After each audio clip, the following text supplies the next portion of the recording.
मेरे प्रिय छात्र छात्राओं, मेरे हिंदी स्टडी यूट्यूब चैनल में आप सभी का स्वागत है। आज हम आपके लिए हिंदी व्याकरण के अंतर्गत शब्दों में सूक्ष्म अंतर लेकर उपस्थित हैं।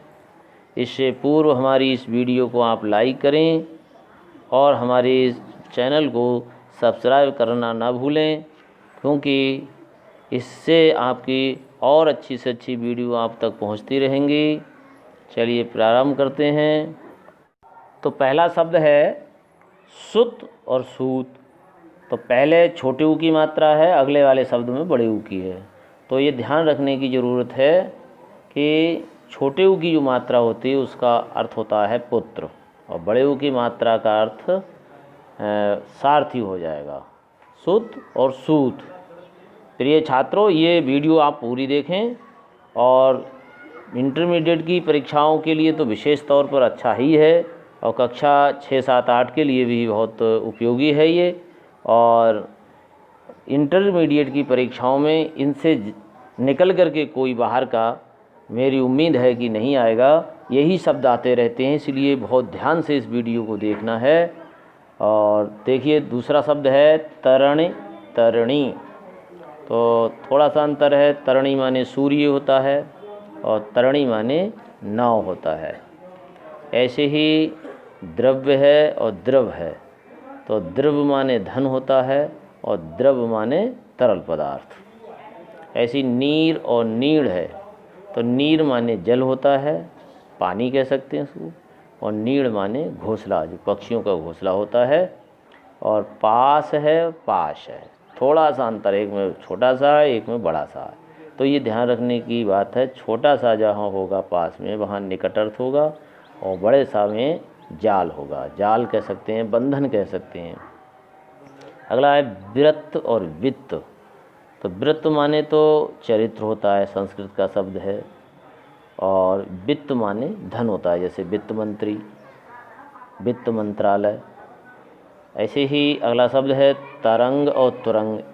तो तरंग माने तो होता है लहर, और तुरंग माने होता है घोड़ा। ऐसी दीप है और दीप है, देखने में तो थोड़े सा अंतर ही है, इसीलिए इसको नाम है सूक्ष्म अंतर। तो छोटी की मात्रा दा पे लगी है, इसका अर्थ है हाथी। दीप माने हाथी और दीप माने टापू।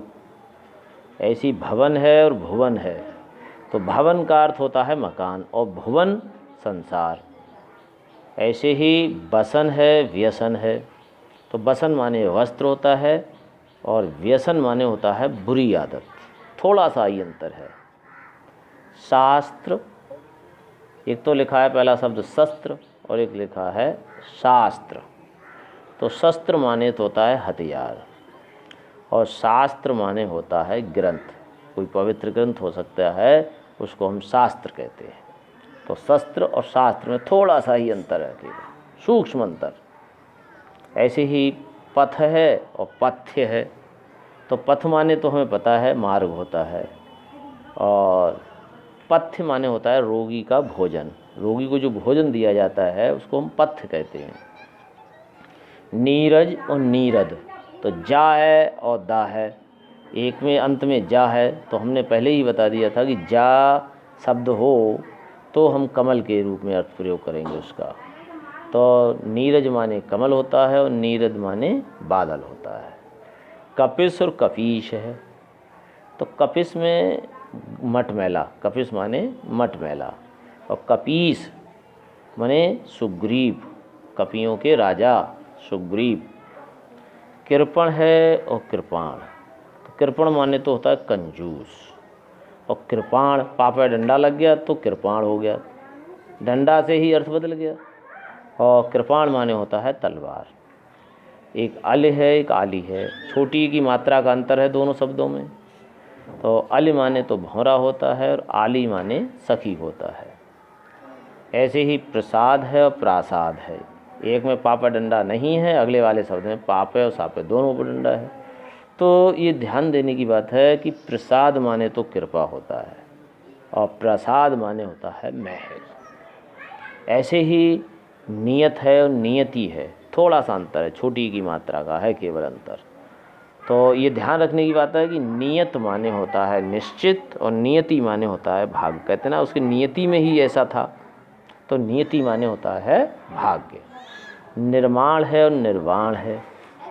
तो निर्माण माने तो होता है किसी चीज़ का निर्माण करना, बनाना, निर्माण माने बनाना। और निर्वाण का अर्थ है मोक्ष। निर्वाण तिथि होती है, एक जन्म तिथि, एक निर्वाण तिथि। कुल और कूल होता है, छोटे ऊ और बड़े ऊ की मात्रा का अंतर है दोनों शब्दों में। तो ध्यान रखने की बात है कि कुल छोटे ऊ की मात्रा वाला वंश होता है, वंश या परिवार।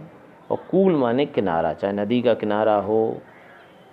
तो अंश है और अंशु है, तो ऊ की मात्रा का अंतर है, एक पे ऊ की मात्रा नहीं लगी है, एक पे है। हिंदी एक ऐसी भाषा है कि थोड़ा से अंतर से ही अर्थ बदल जाता है शब्दों का। तो अंश माने तो होता है भाग, और अंशु माने सूर्य। और ये पहला शब्द जो अंश लिखा है, इसकी जगह हम छोटा सा बना दें तो ये कंधा माना जाएगा। फिर छोटा सा बना दें तो कंधा, बड़ा सा बना दें तो भाग, और मात्रा लगा दें अंशु हो जाएगा तो सूर्य होगा। और अंशु माने किरण भी होती है सूर्य की। अम्ब और अम्बु, तो अम्ब माने होता है जल। केवल छोटी ऊ की मात्रा का अंतर है दोनों शब्दों में, एक में है नहीं और एक में छोटी ऊ की मात्रा लगी हुई है। तो छोटी ऊ की मात्रा जो लगी हुई है तो अम्बु होगा, तो अम्बु माने माता और अम्ब माने जल। अभिराम और अभिराम, तो अभिराम में भा बना हुआ है, उसमें वा बना हुआ है अगले शब्द में। तो भाग वाला शब्द ध्यान रखना है, अभिराम वाला शब्द होगा सुंदर।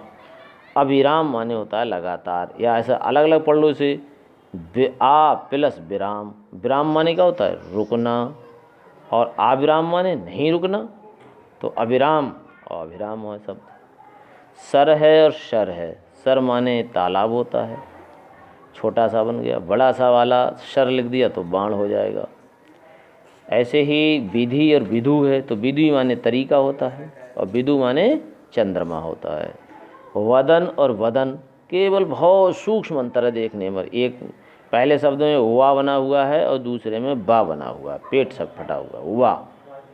तो ये ध्यान रखने हैं, बेना पेट फटा हुआ जो वा होता है उसका अर्थ होता है मुख। वदन, वदन माने मुख और बदन माने शरीर। तो प्रिय छात्रों, हमारी इस वीडियो को आपको पसंद आई हो तो हमारे हिंदी स्टडी यूट्यूब चैनल को सब्सक्राइब कर हमें उत्साहित करें, और जिससे हम और आगे वीडियो आपको पहुंचाते रहेंगे। धन्यवाद।